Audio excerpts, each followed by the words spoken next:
Hiya friends, Prepared Suburbanite here. I've been extraordinarily concerned about the rising threat and continued threat that we are under in the United States right now. And I'm going to talk about the threat being the left. So stick around.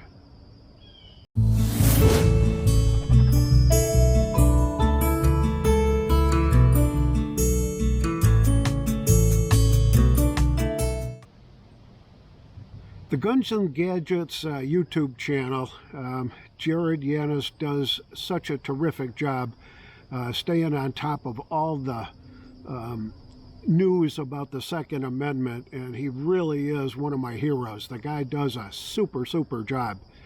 Had a video that was posted within the last couple of days or so about the scheduled, I think in November, the scheduled Supreme Court hearing on the New York State Rifle and Pistol Association versus the New York State Superintendent of the State Police. And the basics of the case is that the plaintiffs, the petitioners, feel that the onerous requirements to obtain a concealed carry permit in the state of New York is in direct violation of the Second Amendment, which basically says shall not be infringed, and this is pretty much an infringement. So that's basically what the lawsuit's about.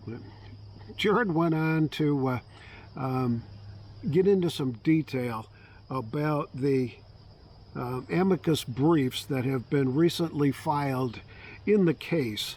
They've opened up the door for both the proponents and the opponents of the hearing.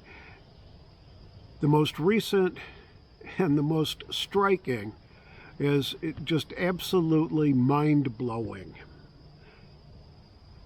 Members of Congress, how many? 152 members of Congress signed on to an amicus brief trying to influence the court to continue the infringement on the rights of the folks in New York State. This could be a landmark case. The 152 combination of senators and sitting representatives in Congress, every single one of them is a Democrat. Not a single Republican anywhere on this amicus brief. Now, if that doesn't tell you where the division in the country really is, I've got a bridge that I'd like to try to sell you. It seems that at every turn of the screw, and literally the turning of the screw is a pretty apt metaphor here, it seems that it's the left wing of the Democrat Party that's pushing for all these infringements.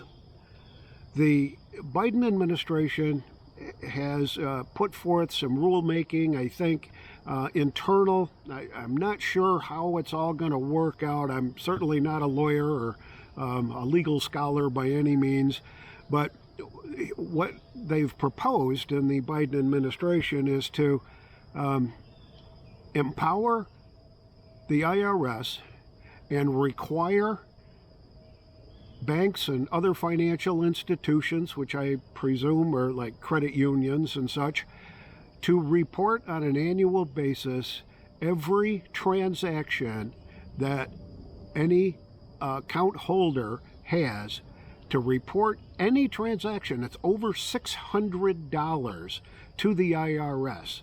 And they feel that that's going to bring in additional tax revenue to offset the cost of some of their pie-in-the-sky woke totalitarian proposals for spending. It's just it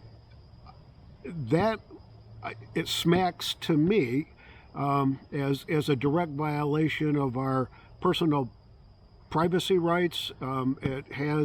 It smacks against the issues relating to due process under the law. So I'm very concerned about this particular proposal. And you add that to the issues of vaccine mandates, mask mandates for school kids, where they've got to wear it even through their lunch hour, pull their mask down, take a sandwich, put it back up. That's just absolutely insane. But the totalitarian thinking in the Democrat Party is really, really a danger to us, to our freedoms, to our liberties, and to the future of this country. The First Amendment is under siege, under threat right now, has been for quite a long time.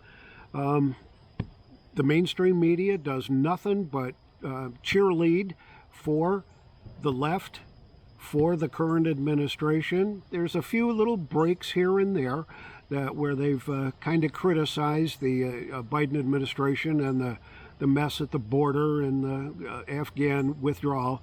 But we all have short memories, and that's what they're counting on, so that 6 months from now, that'll be just a flash in somebody's pan 6 months ago, and nobody's going to remember it.